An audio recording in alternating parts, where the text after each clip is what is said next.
on this. And I'm going to introduce Kristin Snowden, who will talk to us today. We're going to talk about her interpretation and views on the 12 steps. But why don't you go ahead and introduce yourself too, please? Sure. Hello, my name is Kristin Snowden. Thank you for joining today. My bi-monthly webinars are about kind of understanding and identifying healthier relationship dynamics, finding healthy balance, and I guess also self-personal growth kind of concepts. So recently, in the past few webinars, I have been doing a series on change. Because again, the idea is that if you're chiming in and you want to hear this material, more often than not, it's because you're in a deep state of hurt.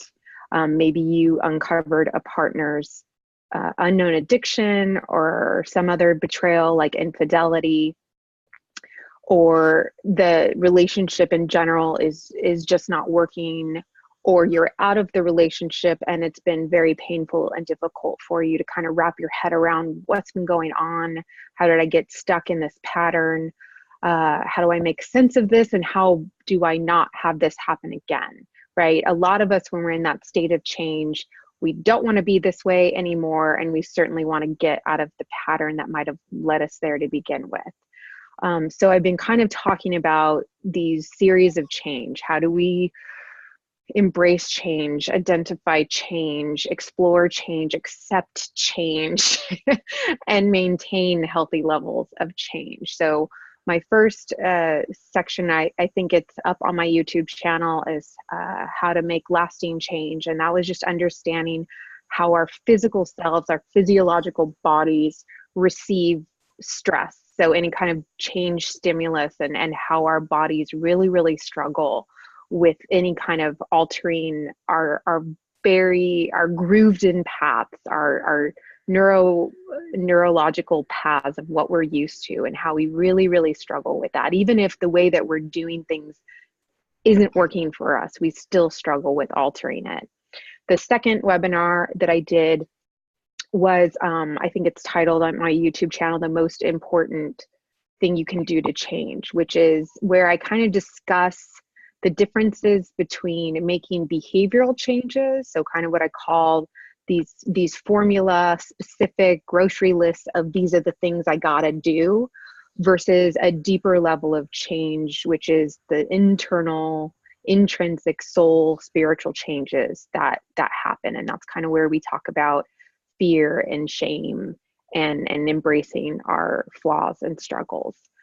So to kind of piggyback on top of that, I want us to kind of explore, sorry, I'm looking at my notes, but basically we want to get out of this cycle of kind of doing the definition of insanity, right? Doing the same thing over and over again, but just hoping for different results. Again, because our brain's used to that, we will sometimes just keep doing what we know and what we're used to. What is that? The evil that we know, the lesser two evils. We do that with our relationships, with our jobs, sometimes in parenting, with even like our dieting behaviors.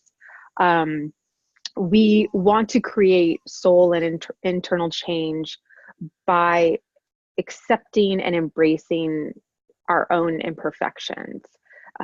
We're supposed to be flawed and make mistakes. And in fact, it's in those states when we're owning and embracing and kind of leaning into the fact that we fall short, that sometimes we directly or indirectly are capable of causing harm or pain, just like others can directly or indirectly cause us harm and pain. It's in those moments that our kind of mind and body expand to a deeper level of complexity and compassion. So we can kind of experience more grace and forgiveness for ourselves versus like kind of fighting it and hiding it and putting up all these facades to say, you know what, I screw up, but as long as I am attractive or smart or make a certain amount of money, or I volunteer at the PTA, or I give to charity, these are all the facades that I got to put up because I'm trying to hide or ignore or not embrace the fact that I'm just flawed. Like I wake up and I put my feet on the ground already flawed, already knowing that I'm going to fall short, but I'm going to do the best that I can. So it's just kind of understanding, generally speaking, that our soul will grow and prosper when we do embrace this like flawed and humble state. And the more you're invested in keeping up a front that this is not the case, the more you try to control those contingencies, is often the more miserable you'll be. So to continue on this conversation, I want to kind of say, I share a little bit of my journey, but I became interested in the 12 steps. And actually I was talking about this a little bit more in a podcast that I recently did with Rob that I will try to post on my own channel. I haven't done that yet, but I became interested in 12 steps kind of by accident. I don't identify as an addict of abusing substances. So clients will often ask me that, are you in recovery? What's your background in recovery? And I'm comfortable with sharing that, especially when I share my version of step one. But basically, I was really exposed to it. Obviously, when I started working in addiction, I knew some family friends whose lives had been changed by 12 steps. And I also knew almost as many who despised 12 steps because, again, they felt like it was very legalistic, black and white, etc.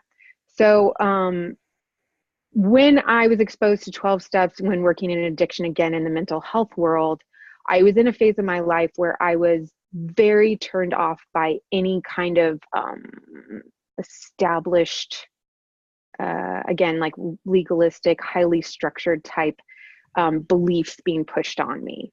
For my own personal issues, I was raised in a established like church, and I felt very at that time like very betrayed by concepts around Christianity and established structured churches. So I was kind of very anti that.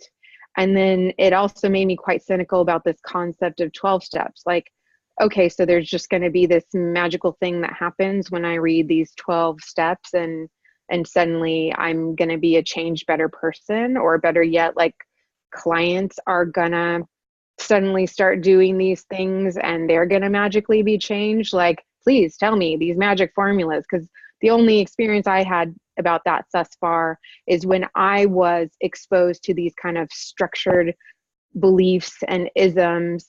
All I found was rejection and harm and hurt, and all the things that I tried to like protect and save myself from, I had to deal with anyway. So anyway, so I came into the 12 steps with that. So I want to say that I appreciate the cynicism, and I appreciate and can hear the fear of it and the hurt of it, because I get it. But through a deep intrigue, I think just by a general intrigue, I wanted to know more about it. And I think is also because I was in such a state of pain and hurt myself that I was like grasping at anything and everything to just change that status. So basically I just continued to read books. I felt like I worked under Dr. Rob Weiss, and I really loved hearing his interpretations and explanations and applications of how he read the 12 steps. I did a lot of training and work under the 12 steps. I've gone to 12 step meetings. Obviously I've worked with a lot of people who do that program as well. And it was from that I guess I had a resurgence, a rebirth, a better understanding of all these concepts. And so I kind of want to share that with you. I want to share with you how I've heard the 12 steps. And then I've also asked Tammy, the co-host, to kind of engage with me, to kind of go back and forth about how we hear these concepts and how they resonated in us and how they've affected us. So I'm not going to go through all 12 steps. I think I'm just going to start with maybe step 1 and step 2, and maybe if there's enough time, step 3, and then we'll just go from there. So step 1 is we admit that we're powerless to our addiction and that our lives have become unmanageable. So this is maybe one of the more basic concepts, yet the biggest, most important one, which is essentially, look, you just need to kind of own that there's a problem, that something's not working in your life.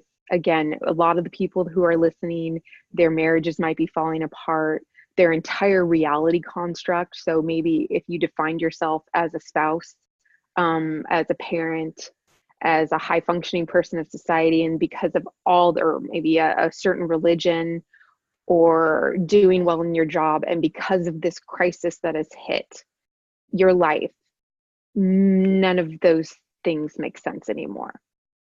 You know, if you're not even really sure about marriage or monogamy, you're not even really sure about, do people tell you the truth or not, are they trustworthy or not, you've experienced probably so much emotional instability and so much fear and hurt that it's hard for you to be this high functioning, high performing person. So basically there's this embracing that life as I know it isn't working anymore, that I am flawed, that this world's flawed, that the people that I've loved have fallen short and are flawed, and just things aren't going well. That concept like might sound simple behaviorally, but for it to truly sink in can be very difficult.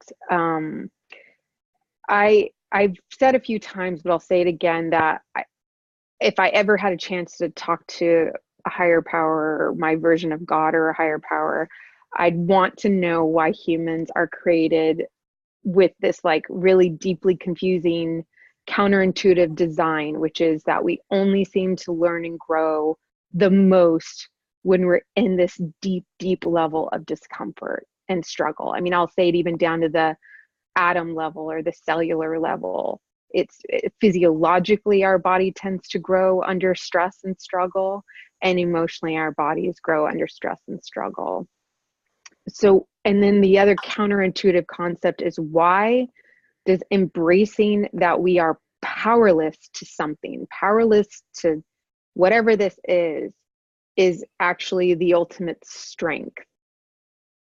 Richard Rohr, who's a writer that I've been reading a lot recently, and he writes a little bit about the 12 steps. And I thought he said this really well to kind of explain step one.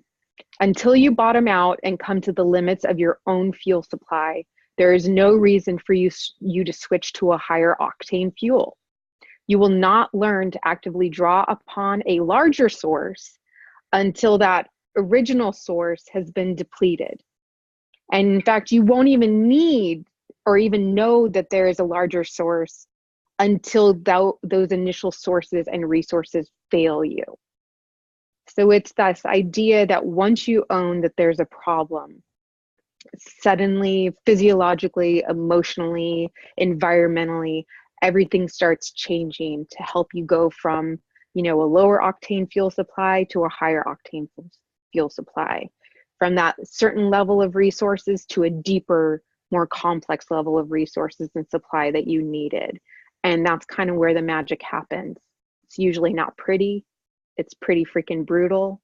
It usually feels terrible, often like you're dying, but done right, that's the end result.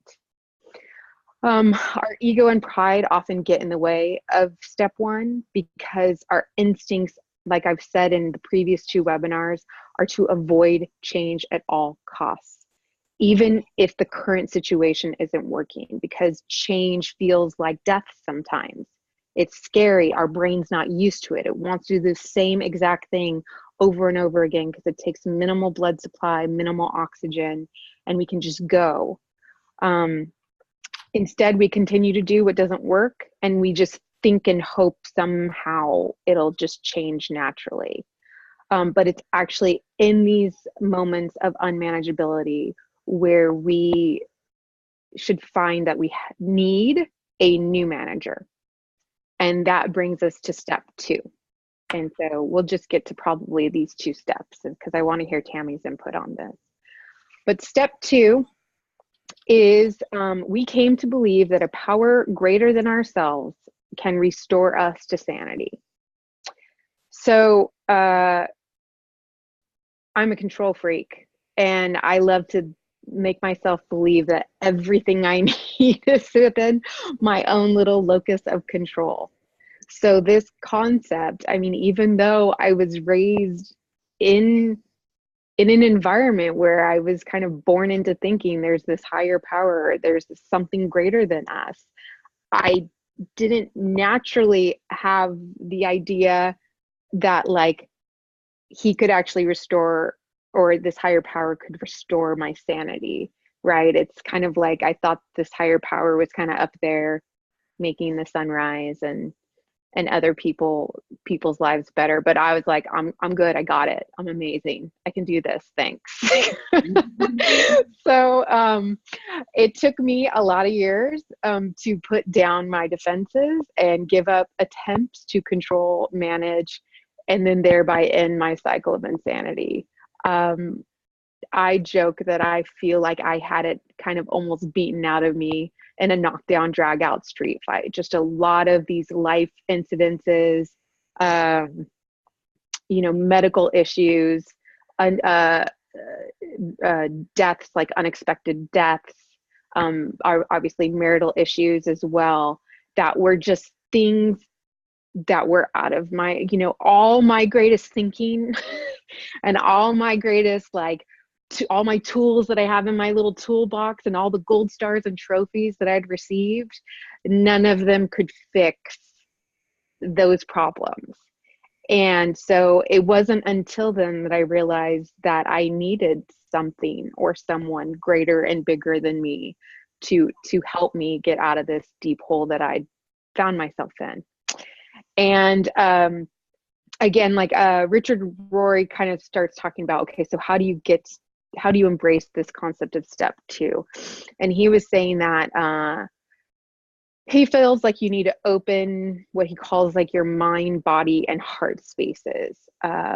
So opening your mind is kind of spending more time in that mindfulness, contemplative space, right? So instead of me, I joke with clients, and I'm the same way, that I'm safe in my head of like, okay, these are the list of things that I need to do. This is how I'm going to dominate today. This is how I'm going to, this is how I'm going to say and what I'm going to do and what I'm going to be in order to get this specific outcome.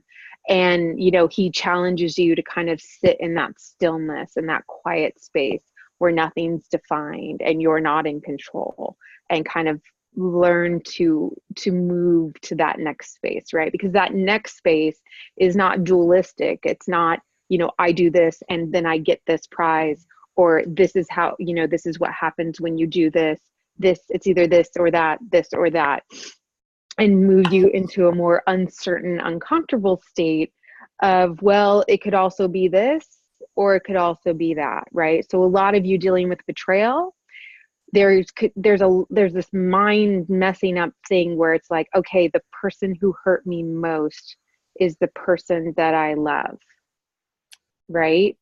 Or this person made really, really bad decisions and has this really big issue, but I still want this relationship to work. Or I'm petrified of being alone, but that might still happen. And these ideas of, a dualistic mind would just be very like, if this happened, I must be valueless. Or if this happened, you're either a good person or a bad person. Or all relationships will be painful and hurtful and everyone's untrustworthy, versus moving into this non-dualistic concept where some people are untrustworthy and some people are, some people are trustworthy and some people are not. Some people do cause you pain, or moments in a relationship will be painful, but not all the time. And though I feel valueless, that's just my shame talking. And really, there are many things I fall short and I'm flawed, but I am always valuable. So it takes a lot of kind of time and energy to move into that complex headspace, especially if you're controlling, black and white thinker. I joke that like you think life runs in cash and prizes and, very specific outcomes for certain behaviors. I wanted to buy into that, and it didn't, I was insane from it. So last thing too is he mentions moving into this like kind of body space too, which is another word he's trying to say for your trauma gets held up in your body, in your heart space and your body space, which is he's trying to say you need to identify your hurts and your wounds and shame from your childhood all the way up to now.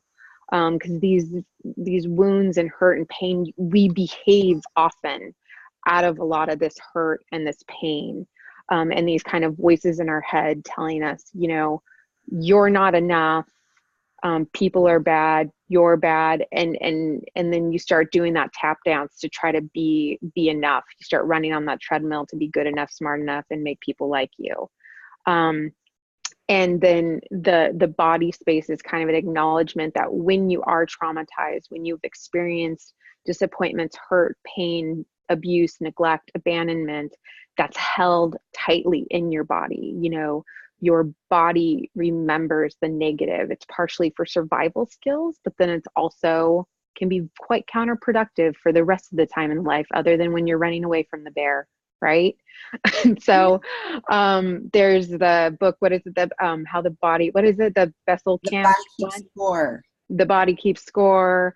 I recently, a few webinars before, talk about betrayal trauma and kind of the physiological things that are going on inside you. And I mentioned some treatments that kind of help you release the body response to trauma. So I'll leave you with this one last concept around step 2. I think this was also in the book I was reading, but the quote is, behavioral changes are for those avoiding hell, but spiritual, emotional changes, you know, internal, intrinsic changes are experienced by those who have been through hell. Did I say that right? Yes, I got it. So meaning, yeah. So like behavioral changes is sort of like, I'm going to do this so I get this end result, versus when I'm ready to make a deeper, more soul spiritual change, it's like, I've been through hell already. My will is broken and I'm not the one in control because I thought I was, and my life sucks. And so, or it's just not working. I'm in so much deep pain and harm and hurt that I just have to believe that there's something out there, a greater power than me, that can help me manage this. And it's just saying that spirituality and mystery is all around us all the time. And we have to have our hearts, minds, and bodies open to it. And that's it for this webinar, because we'll keep talking about it as we go on. Well, I think so much great information. As usual, I take notes. You know, and you mentioned about the facades, and I think about the unmanageability and the facade of, you know, I had this vision of I'm out in a windstorm trying to rake leaves, and I want to have the facade that my yard is all perfect, but the leaves are all blowing all over chaos. And I think I had felt so much of that I was trying to have this perfect image, but, you know, things, no matter how hard I tried, I couldn't have everything all nice and tidy and neat. And so the unmanageability, you know, in my case, the addiction, you know, ended up showing itself in a pretty obvious way. But you know, the unmanageability, I still believed that I was holding up this facade of, you know, I look good and, you know, I've got this under control. Like you were talking about, I've got all of this under control. Well, I didn't. And I think you know, the fear that I was constantly living with is, I'm going to get discovered. I'm going to get discovered that I'm a phony, you know, because I have this facade of this, but that's not really who I am. And so learning to embrace change, but also embrace my humanity and imperfection was hugely important for me. I was thinking too, you were talking about the good and the bad. I so equated, and this took a long time and a lot of practice. Among my addictions, you know, was an eating disorder, and if I ate wrong, and I'm using this language intentionally, if I ate wrong, then I was bad, and it was I was bad, or and it was usually bad. I had a hard time going to the I'm good, but you know, I had to learn to go, okay, I didn't do such a great job with my food choices today, but I still have value. It didn't make me a bad person, and I had to move away from that language. The other language you mentioned, that, you know, all people will hurt you, and I had to, again, I'm a person of extremes, so I had to, for myself, move away from always and never and all and none, you know, all of those things that are way out on the extreme, because, you know, yeah, some people are going to intentionally hurt me. Some people are going to hurt me just because we're human, and, you know, I hurt people. I don't mean to hurt people, but, you know, I can do that. So that's what amends are for. But things aren't as black and white as I always want them to be. I'm going to say that because I want it to be very clear that this is good, this is bad, and, you know, it's very boundaried, and it's not. And so there's a whole lot of gray. There's a lot more gray than there is the black and white for me. So that was really helpful for me to learn to live in that in between space. Challenging. You know, you're talking too about the behavior. And you know, how the body keeps score. And I had this issue that was recurrent, but a few years ago I was able to identify it, and I went to therapy, and, you know, after a few sessions, I have gratefully not experienced it since, but it was, I called it white hot rage. And it would be one of those things where, like, you know, something, I'd be fine, and the next thing you know, I'd have this, and it was white hot rage, and I had to keep myself away from people because I really couldn't. I was afraid of what I would say that I'd have to make amends for and all that kind of stuff. And what I finally learned was it was tapping into a deep hurt. And for me, I don't like feeling hurt because that feels weak to me. And so I'd rather be rageful because that's a power. So then I can be angry, and that's powerful and big, versus hurt felt weak and small. And so, you know, I had to, I had to do some therapy around that, but I'm grateful, because I was like, this is not serving me well anymore. But it was, you know, like you're talking about, this kind of primal hurt a long time ago. I couldn't even, until I did some therapy on it, really identify even where the hurt came from, but, you know, was able to tap into that. And gratefully now I've not had to experience the white hot rage, and no one else, even more gratefully, no one else has had to experience my white hot rage. I'll share this. One time I was on motorcycles. I was riding with a bunch of people, and I had a full face helmet, and they did something, and what it felt like was abandonment to me, but it doesn't really, you know, they pulled in and I couldn't pull in, and the traffic, and I'm standing there and blah, blah, blah. And I was just white hot rage.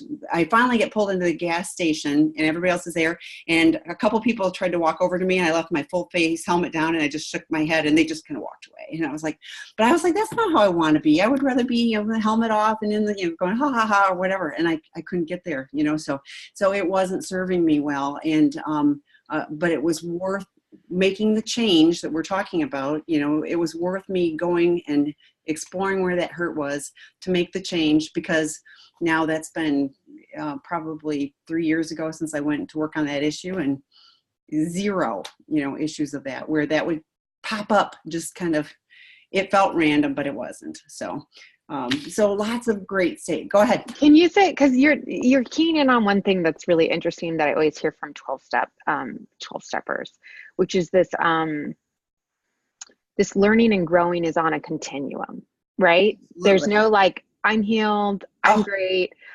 It's this idea that I love. And I know people are like, oh, 12 steps, this doesn't work. But one thing I appreciate is those who truly embrace this concept is there's no like, I'm healed. There's no end to this process. There's this one issue will pop up, and then I'll work on it, and then that'll be okay. And then another issue pops up, and then I'll work.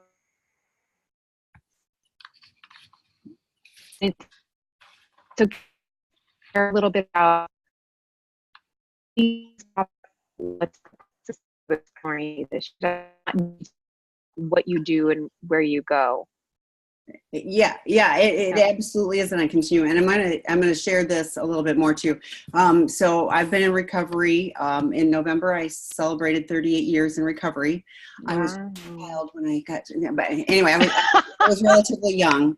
But right before my 30th sobriety birthday, there was an incident at TSA, and I will gloss over a little bit of it, but suffice it to say, I didn't yell at anybody, but I didn't act very nicely. Well, I'll tell you, I was in the machine, and I didn't want to be in the machine. I was sick. It's not an excuse. It's a reason. Anyway, so when I had my hands up, I had put certain fingers up specifically. I apologize. This was not my best moment. And anyway, and the guy comes up and he's like, I can't believe I'm even sharing this, but he comes up and he's like, put your hands normal. Like, I don't know what normal is. And he's demonstrating. So, I step out of the machine, and, I was traveling all the time at the time. And so I was in and out of these things, and the guy ahead of me got to not go through that one. I hated that machine, not excuse. And so I walk out of there, and I thought, is this how I want to behave? Is this the person I'm striving to become through the program and all of this? And so I tried to go back and make amends to him. Well, you can't get back into TSA to make amends. So my amends was, I'm going to have to be nice to TSA people forever, which somebody said that's kind of extreme. Well, it's not. And I've had to live up to this more than once. And anyway, so the next Tuesday night I go to my home group meeting, and, they're like, oh, clapping because they're giving me my chip for 30 years. And I said, well, I have to tell you the TSA, I have to tell you what just happened. Because I said, I'd love to say I've got recovery all wrapped up with a bow and, Angel Tammy now, but here's what happened. The TSA story ended up being legendary in the meetings. Like, all the other good things I've shared over the years didn't really matter. All they remembered was the TSA. But I've shared this a number of times too in meetings, is, it's peeling back the onion. I hate onions personally. So this analogy is never, fun for me. But anyway, so but I said, I want to get to the middle of the onion, and I don't. And then I thought about it, though, was in my personal growth, I am able to identify that, right now, if I look at it and look at myself 2 years ago, I like who I am more now. And I'm confident in 2 more years, I'll be able to do the exact same thing. So it's one of those things where I can see that progression, and I'm never going to arrive, but I'm constantly working towards that. And I spend more hours of more days at peace with myself and with others. My relationships are not constantly in chaos, which is what my entire life was. And I don't have the tolerance for the chaos anymore. Because I don't live in it, I lived in it. And now I don't have that chaos, but I don't also have the tolerance. So I want to do whatever I can to get back to having things as restored as possible. That means I'll pick up the phone and go, I'm really muffed up, and I need to make amends, and I want to set this right. And I work to do that. And most days, my successful day is that my relationships are in pretty good shape and all that. Not how many things I crossed off the to-do list, and to be a good person. So. Right.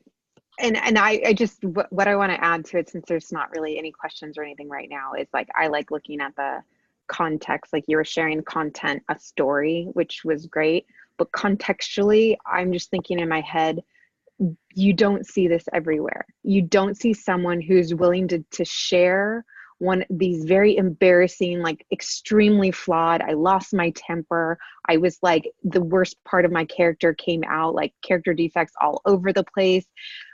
Societally, our instinct is to hide that. Yes. To cover it up with like a nice outfit, Yes. money to charity, Yes. performance, kind words. No one, generally speaking, in our society, there is no place to show how imperfect we are. Yet we've all had incidences like that. And that is what I do love about the fellowship of like a 12-step type environment is those who are doing it right. Because let's own that not everyone who is a part of a 12-step program does it right. They can be just as like any kind of religious group. There can be just as much judgment, legalistic, inflexibility, trying to make whatever is uncertain and just open-ended and changing in life. They try to make it concrete and very certain because that's what makes them feel safe and comfortable and in control. So yes, there's absolutely that piece. But those who have truly embraced it have just this openness and this humanity and this humbleness that you just don't see anywhere else, where you can truly be you. And that's exactly right. And when you go to a 12-step meeting, people are laughing over stories that are painful and whatever. And they're going, oh yeah, I did that too, or I had that too. Did that too. And so it removes the shame, and we can laugh at that stuff and go, in my moments now, would I choose to do those things? No, but that was part of my story to get me where I'm at right now. And I'm grateful because I needed every single painful piece, like you were talking about, why is it that we have to have, why do we have to have the horrible stuff in order to get to the place where we tap into the higher octane? I was thinking it's interesting too, because like muscles are the same way. It's like you have to tear up your muscles in order to build new muscles, so you have to fatigue them bad enough so that they actually break down the muscle fiber in order to build stronger muscles. So it seems like it's throughout our psyche and every other part of us that we have to get to that. The other thing I think too is I had to be that broken because otherwise I kept thinking I could do it on my own, which, clearly wasn't working. But, my automatic response was, I can do this, and I can keep that facade up.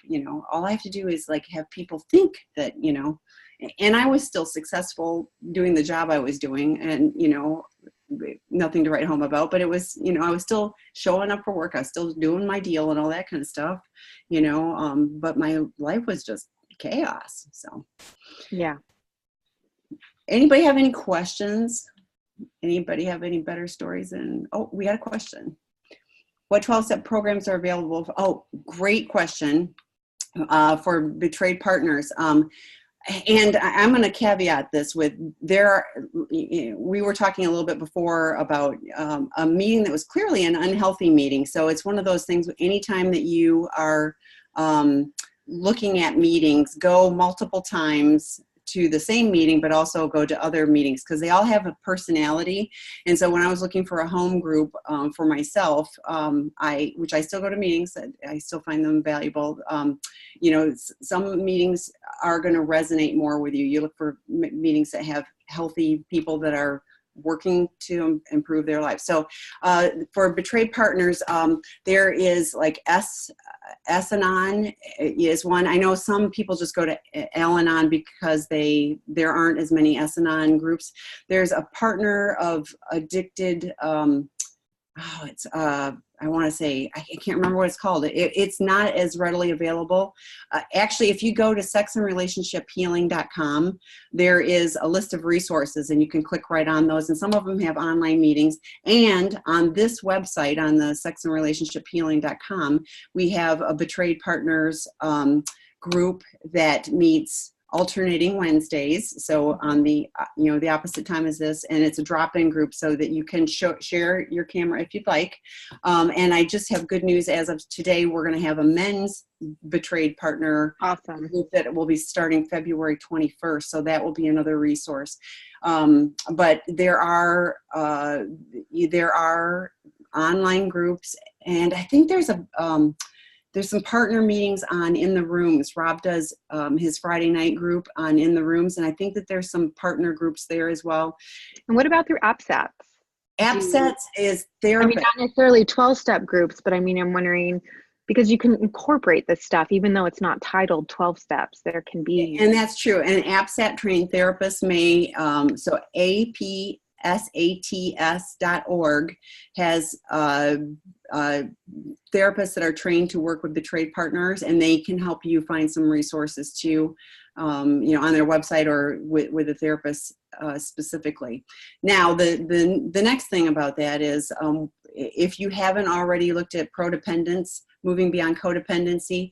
Many therapists and even some of the 12-step meetings, still use the codependent model, and, will say you're part of the problem. You need to look at your stuff and all of that kind of stuff. So would really encourage you to, everything on our site will be prodependent minded. So it's really looking at how can we help support you in this crisis that, that you're dealing with, and then, gain some tools that will be useful to you moving forward. So talk to them about that. That book just released in September, and not everybody's heard about that. But Dr. Rob has been he did a webinar for over 2,000 people last week. And so the word is getting out I know, it was like, holy cow, that's awesome. He had almost 2,200 people registered for that webinar. It was insane. So the word is getting out about prodependence. So I really encourage you to do that. The other thing for partners that we're starting this week, Friday, Kim Buck, who's co-hosting, she's hosting this meeting, but she's co-authoring the workbook for prodependence. She's going to be starting a process group working through tools in a prodependent manner for the loved ones of addicts. So that's on on this website at 2 p.m. on Friday. She'll be doing it 2 Fridays of the month from 2 to 3 p.m.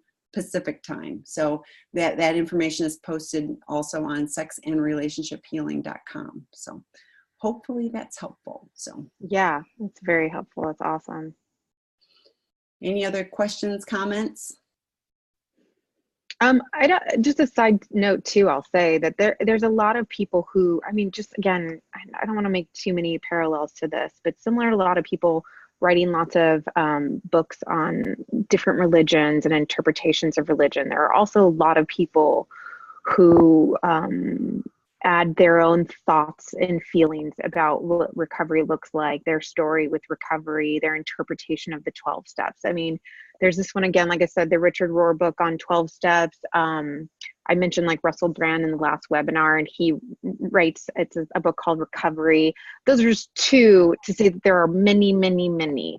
And I think you'll find with everything, you won't buy into or believe or resonate with everything that they say. But I've just found that all these types of material that I continue to explore, I'll hear it differently each time I listen to it. Pieces will point out and resonate with me, or more importantly, since I am someone in the helping profession, I might share something with someone else that maybe it didn't resonate with me, but it did resonate with them. So, and I so agree. And I think even reading the same text, I was really struggling. This was a year ago. I was working on a book on relapse prevention, and gratefully, I've not ever experienced relapse personally, but I think it's always good to have tools. And one of the concepts was fragmentation, and I absolutely could not get this. I read this content, and it wasn't that difficult. I read it, I bet 6 times. And I was out walking my dog, and all of a sudden I thought, I wonder if that's the same as compartmentalization. I go back and read it, and there's compartmentalization is in the paragraph that one of the paragraphs I'd been reading. My brain couldn't see that. So I think, kind of peeling the onion and more will be revealed. I think it's one of those things where my mind had to be willing to go, okay, you can peel back the curtains and look at this, and and that was a huge issue for me. I really compartmentalized a lot. And gratefully, I worked on that, and now I feel, most days, most hours, pretty congruent. So I think you're right. And even somebody saying something, they may say it the exact same thing, but in just a little different context. And so you go, oh, that makes sense to me. Or they're sharing a story or something like that you go, oh, that makes sense to me. So I think the more you explore, Kristin said she did a podcast with Dr. Rob, and we've got a bunch of podcasts on the website, as well, and different webinars. I think you'll have an opportunity to hear and see things in different ways. So anybody have any questions? You can put something in the Q&A, or there's a chat feature as well. Is there a hand up on the attendees? What does that mean? Definitely don't. We typically don't do the hand up. So if you have a question or something that you want to type in, feel free to type it in the chat or the Q&A. We did that because it takes away confidentiality, right? Well, it does, and yes, and it also didn't. it didn't work as well as we wanted it to. So Okay. yeah, so we stuck with that. So let me explain. On these drop-in meetings, this is a webinar format. A drop-in meeting, all of you would be able to share your cameras if you choose. You can also hide the camera or stop video. But if you're in a partners drop-in group, you have the opportunity to connect with other partners. If you're in the men's sex and porn addiction drop-in group, you have the opportunity to connect with other guys that are talking about the same thing. So we're creating all of these drop-in groups that are somewhat like an opportunity for a 12-step group, but it's an online community. We have people from all over the world that are joining them, and we had one partner share that she was in a more rural area, and there were no 12-step meetings in her area, and she'd not had the opportunity to actually see other partners and talk about what she was going through. So it's really an opportunity to I think to remove some shame and build community and all of those things. So yeah, I mean, can I ask the audience, I always hesitate with talking about 12 steps with people who don't identify as addicts, because I feel like there's often this misconception or even like a hesitation and a reluctance and understanding, or maybe I'm just projecting my own stuff. But when you're hearing about the possibility or the application of 12 steps in your own life, is there like this doesn't make sense to me, or I don't understand how this applies to me? Or does any of this resonate? If you want to put in chat, and you can address it to just panelists, so you can still remain anonymous, but that would be, you can answer the question in that way, and Kristin and I would see it, but it wouldn't identify who you were. So that'd be helpful. I think one of the things I've found with partners not understanding about the 12 steps, if you've had your addict lost to the addiction, and then all of a sudden now they feel like they're lost to the 12-step meeting, it's like, how am I better off? And I would like to give you encouragement that initially, I had to go to lots of meetings. I went to probably 10 meetings a week. I needed it, and that I still had spare time because I was spending so much quality time in my addiction that I had extra free time. But like now, I go, and I like to go at least once a week. I don't always get to go every week, but, I still like to go. But, hopefully, with enough recovery, your addict builds those connections and builds recovery so that they can, the goal is to be able to mainstream back into life, not that now I'm going to my 12-step meetings as much as I was going to, doing whatever acting out behavior I was doing before. So no chats, nobody's participating. Sorry. Yeah, no one's asking anything. I wanted to know if any of this, I just want to, I think one of the worst things that can happen after you feel betrayed and you uncover these unknown addictions, there's this tendency or this knee-jerk reaction to continue to hide in secrecy and shame, right? Maybe you're one of the only people in the neighborhood who's getting divorced, or whose partner like cheated on you or has an addiction that you know of. And so the instincts are to continue to hide this. But I hope that you've kind of heard, even just from Tammy's willingness to have that candid honesty about her shortcomings, that is where the freedom comes from. That's where the camaraderie is built, is when you can find a group of people where you don't have to continue to hide these things going on in your life, that you don't have to feel all this shame. Brene Brown says that shame cannot live where it's, in the light, when you're speaking the truth of it. And then when other people say, me too, I've experienced this as well, I get it, and I certainly don't judge you for it, it kind of allows the shame to dissipate. And there's so much shame involved in being betrayed and being hurt in a relationship, that you've got to find some people around you, maybe not in a 12-step environment if you're not ready for that, but some people where you can just have this candid honesty of, this is how I've screwed up, this is how other people have harmed me, tell me your stories, Let's not judge each other. There will be hypocrisy, and we'll try our best to be perfectly imperfect, all of us together. Yeah, and I think you're really right. And in fact, I think the things that would have caused me to relapse, because very early in recovery, it was part of my fourth and fifth step. I shared those things, and people were like, "Oh, that's so typical female addict, blah blah blah." And so, I was thinking I was the worst of the worst. And we talk about addicts having terminal uniqueness, and I was really worried about that and really shame filled. And so, for that to be normalized and to go, I've got stories, worse than that. And I was like, oh, I might be okay. And so that was really helpful for me. So, so somebody shared, I think when finding out about my husband's sex addiction, nothing made sense to me. Still am lost. So to have a direction to point myself towards is going to be a great thing. And, I hear you, I get it. And that's what sex and relationship healing is for, is to provide resources, the blogs, the webinars, we have things posted, the podcast. I had somebody that said, every time I think about relapsing, I listen to a podcast and it keeps me from relapsing in that moment. I was like, great.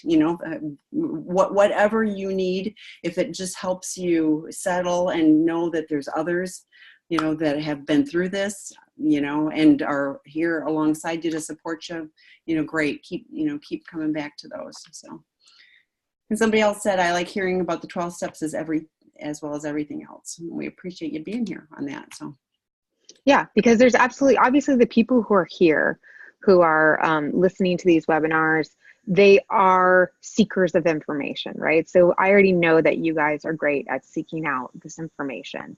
And I say continue to seek what resonates with you, what might challenge you, maybe even some stuff that might make you initially feel uncomfortable. Continue to seek. I think that's great. I do it all the time. I am also just going to encourage you to also make an additional step to find a group of people or one or two friends where there can be a moment where you do share this material with them. Hey, I heard this thing. I want to make sure that you have a person or a couple people around you that you can speak this information out with and kind of bounce it around, hear yourself when you're talking about it, hear another person's perspective about it. That's another really important piece that I would love for you to add in. Yeah, I agree. But finding safe people. Yeah, which is a little, sharing on the light side first. I've had people that have, shared everything and then had those people back away or betray them or whatever. So being careful with who you share with. But I agree. Well, that's why I think I paid a therapist, because they have to keep it secret right. too. Really well said. That was one of those things where that was a safe place for me, to work, as well as 12-step and other support people. But and I was fortunate. I did have family support. I didn't share all of the gory details with them because they sure didn't need to know that. But they were there for me. And if I said I'm having a bad day, they'd go, "Why don't you go to a meeting?" So have you been meeting yet today? I lost my driver's license as part of this. So early on, my dad was like, "Do you want me to drive you to a meeting?" I was like, so funny. Yes, please. So. Yeah, you made a great point. So sharing is important. Camaraderie and fellowship is important. Please secure that, or make sure that they are safe. And obviously, I've done other webinars on practicing boundaries. So please also make sure that you get your boundaries, really well defined and understand those as well. Yes. So. Yeah, and like I said, I'd err on the side of being a little too cautious, initially until you test the waters, and you'll see. So. But please know that we're going to continue to build resources for you on sexandrelationshiphealing.com. There will be, I'm thrilled as of today to be able to add those two. And we have one for professionals that launched today. So, that's a safe place for attorneys and judges and mental health practitioners and physicians and, anybody who needs a higher level of safety to participate in a 12-step meeting. That one's password protected. You kind of have to prove that you need to be there, but we created that space on sex and relationship healing so that there's a safe place, for someone who, if you're an attorney or judge, you probably can't go to an S meeting where you've sentenced clients to be or whatever, so we want to have those places as well. So So I think, anything else, Kristin? I think otherwise we'll wrap up and. No, I think if anyone has any further questions, you're welcome to email me. So my email's on the website, and yeah, I appreciate all those who participated and engaged. Thank you all, and we'll see you in 2 weeks. Thank you. Bye-bye.